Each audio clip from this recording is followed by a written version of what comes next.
Messieurs, dames, bonsoir et bienvenue à cette grande édition d'information sur la télévision Labari. Au 7e jour du mois béni de Ramadan, ce vendredi 7 mars 2025, notre rubrique Ramadan se penche aujourd'hui sur les comportements à observer par les fidèles durant ce mois. Quels sont ces différents comportements? Oustaz Mustafa répond à ces termes. Le comportement des jeûneurs, c'est d'abord l'abstinence. L'abstinence, il faut s'abstenir de certains gestes, de certains actes, de certains mouvements, de certaines habitudes. Donc c'est ça le comportement d'un jeûneur. Pourquoi? Parce qu'il est dit dans un autre hadith que tous les organes de sens de l'être humain, n'est-ce pas, jeûnent. Donc, si chaque organe de sens gêne, ça veut dire que si tu utilises cet organe-là dans un acte qui n'est pas normal, c'est comme si tu lui as cassé son gène. Et tu seras puni pour ça. Par exemple, les yeux gênent. Comment les yeux gênent? C'est-à-dire ils s'abstiennent de regarder certaines choses qui vont leur donner certaines sensations dans la journée, dans les temps en partie des gènes. Les oreilles gênent. Il ne faut pas écouter certaines choses qui vont te donner certaines sensations, des chansons, des trucs de passion, des trucs, il faut éviter parce que les oreilles gênent. Ensuite, la bouche, il ne faut pas beaucoup parler, insulter, mentir, tout ça. Utiliser la bouche en tout cas dans des choses qui ne sont pas normales, ou bien verser beaucoup de salive, c'est pas bon. Donc c'est comme si tu casses les gènes de cet organe de sens-là. Ainsi de suite, tous les autres organes. Donc c'est pourquoi on dit qu'il faut, le comportement d'un jeûneur, c'est de s'abstenir de tout acte, en tout cas qui va lui donner une certaine sensation dans son organisme. Pour les hommes, voilà. Pour les femmes, parce que c'est différent. Donc il faut éviter, n'est-ce pas, de s'approcher plus de ceux qui sont muharram, c'est-à-dire ceux qui te intiment, quoi.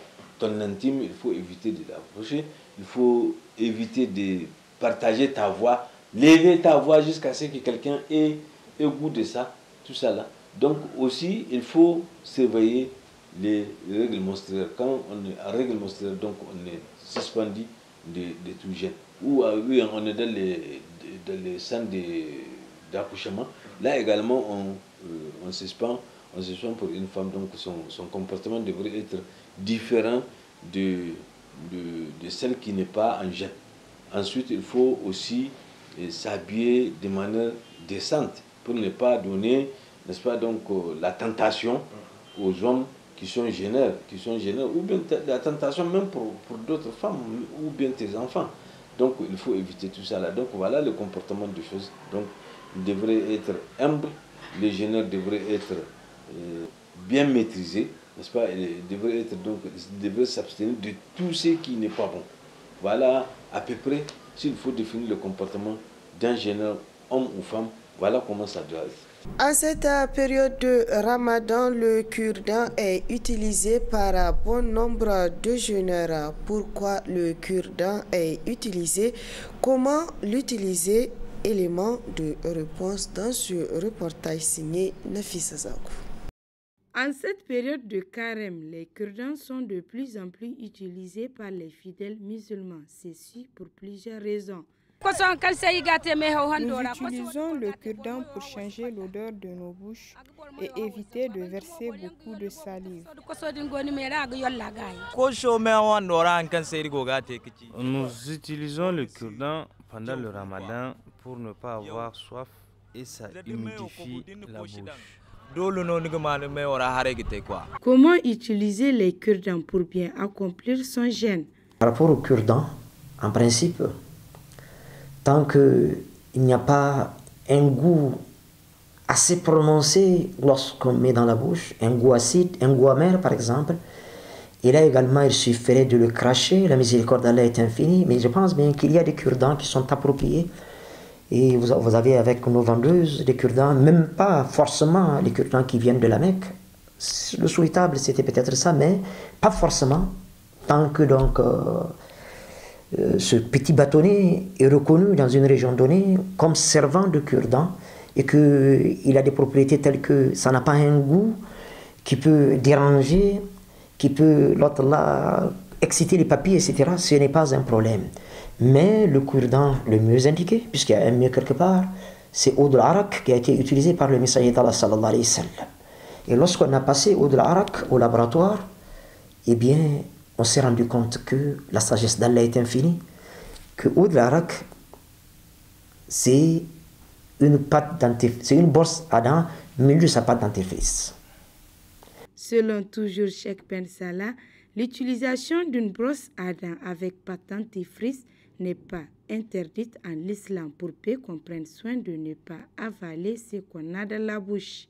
Le Kenkeliba, une plante qui pousse essentiellement dans certains pays de l'Afrique de l'Ouest.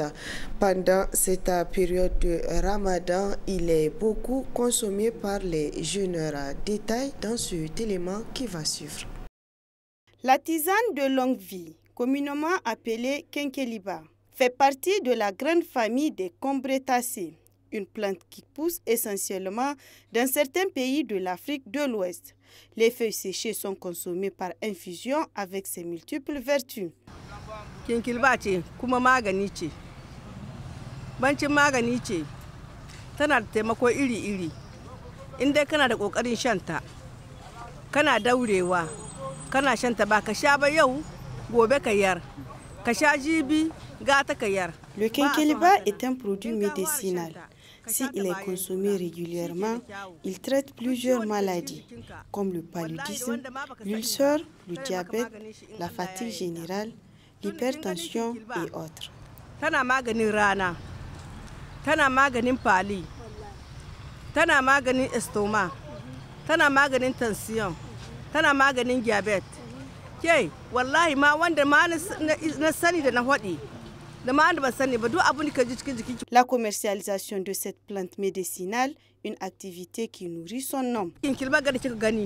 Ana hitowa da ita Côte d'Ivoire, ana hitowa da ita Burkina Faso, ana hitowa da ita Mali. Le Kenkeliba nous provient du Mali, Burkina Faso et de la Côte d'Ivoire. Dieu merci, nous arrivons à tirer notre épingle du jeu. Le sachet se vend à 50 francs. Wallahi muna ga samu ciki. Alhamdulillah, sana'a duka in kaga mutane suna kukewa gare ta akwai unhwani cikin ta ne. Su ma masu sai suna ga jin dadin ta. Le Kenkeliba, une plante aromatisée, consommée régulièrement, peuvent guérir beaucoup de maladies, à l'exemple du paludisme. Riches en eau et en fibres alimentaires, les fruits sont un grand apport nutritif à l'organisme. Ils sont beaucoup plus utilisés en cette période de Ramadan car ils contiennent beaucoup de vitamines. N'est-ce pas, Nafissatou Yahya? Trop prisés par les jeûneurs en ce mois de Ramadan, les fruits sont d'un grand apport nutritif à l'organisme. Très riches en eau et en fibres alimentaires, les fruits facilitent la digestion et l'hydratation du corps. L'apport nutritif des fruits, c'est que les fruits sont d'excellentes sources de vitamines. Parmi les vitamines qu'on va retrouver en abondance dans les fruits, vous avez la vitamine A, vous avez la vitamine C. Ces vitamines sont particulièrement importantes en cette période de Ramadan et surtout parce qu'il fait chaud, parce que ce sont des vitamines qui permettent de renforcer notre système immunitaire, qui permettent à notre organisme de mieux résister contre les agressions, notamment les agressions en période de forte chaleur. Maintenant, en plus de la vitamine, vous avez également des sels minéraux. Vous avez des sels minéraux comme le potassium, des sels minéraux comme le fer, des sels minéraux comme le magnésium. Il y a beaucoup de sels minéraux dans les fruits de façon générale. Et comme je l'ai dit, les fruits sont d'excellentes sources de sels minéraux. Maintenant, troisième élément extrêmement important dans les fruits, c'est leur teneur en fibres alimentaires. Les fibres alimentaires, ce sont des éléments qui vont permettre d'améliorer la digestion, qui qui vont permettre de prévenir notamment les constipations. Et on sait que pendant le mois de Ramadan, il y a beaucoup de personnes qui souffrent de constipation liées simplement à une faible consommation de fruits, notamment de fibres alimentaires. Maintenant, en plus de ces éléments, quatrième élément important qu'on retrouve dans les fruits, c'est la présence de l'eau. Et les fruits contiennent généralement autour de 80 à 90% d'eau. Donc, et cela est important pour permettre une bonne hydratation de l'organisme. En ce moment-là, la consommation des fruits peut permettre aux jeûneurs notamment de mieux s'hydrater et de moins souffrir de la soif, notamment dans la journée. Et dernier élément extrêmement important qu'on retrouve dans les fruits, c'est ce qu'on appelle là des phytomicronutriments. Autrement dit, ce sont des substances qui permettent aux fruits d'avoir des vertus sur la prévention et le traitement des maladies. On sait qu'il y a une relation entre la consommation des fruits, de par les éléments que j'ai évoqués, et la prévention des maladies, notamment les maladies cardiovasculaires liées à la présence d'un certain nombre d'éléments, notamment qu'on appelle les flavonoïdes. En plus des flavonoïdes qui sont impliqués dans les maladies cardiovasculaires, vous avez également des provitamines A, notamment ce qu'on appelle les caroténoïdes. Et ces éléments-là également, en plus d'être des éléments antioxydants, sont des éléments qui permettent de prévenir notamment les maladies cancéreuses. Provenant le plus souvent du marché Katako, ces fruits sont disponibles pour toutes les bourses.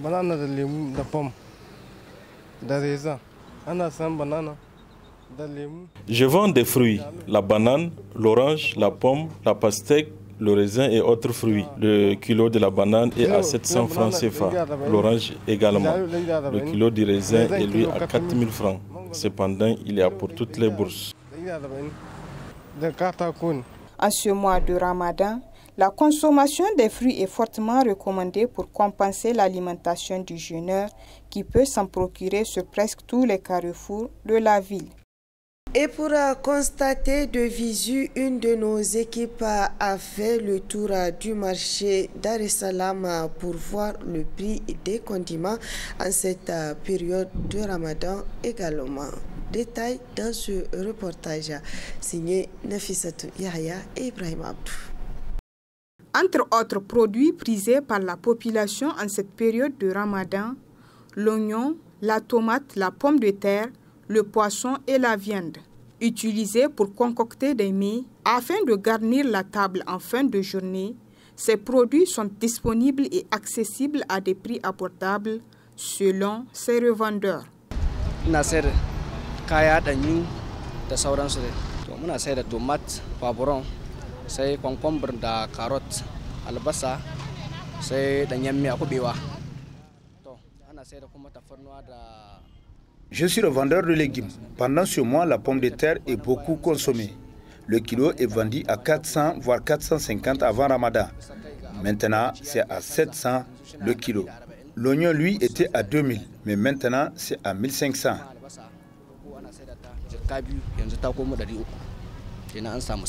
Farashin nama tun kayan ma azumi muna saidawa 500 ba 20-500 kuma har yanzu haka ake saisuwa. Même avant le mois de Ramadan, nous vendons le kilo de la viande rouge à 2500 avec os et sans os. On n'a pas changé le prix. Muna addu'a Ubangiji Allah ya ba masu azumi abinda za su zo sai na masu yi gudun baki.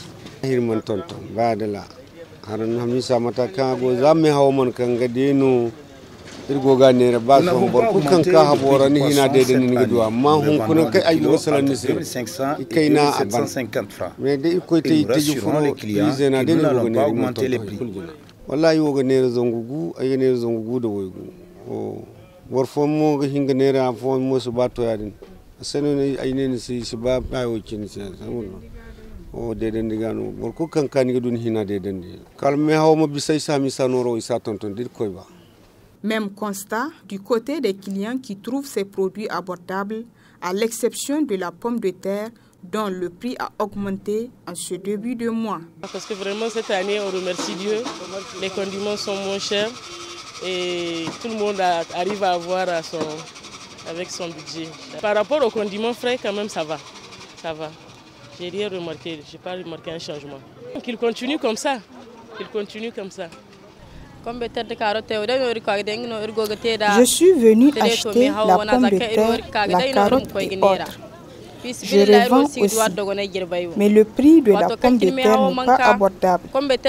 Le kilo était à 400 francs avant le ramadan. Le kilo était à 400 francs avant le ramadan, mais maintenant c'est à 700 francs. Ainsi, l'on peut sans risque de se tromper affirmer que plusieurs produits du panier de la ménagère n'ont pas connu une hausse de prix cette année. Et c'est la fin de cette édition. Messieurs, dames, merci à vous de l'avoir suivi et restez en compagnie des programmes de la télévision Labari et bonne rupture de jeûne à tous.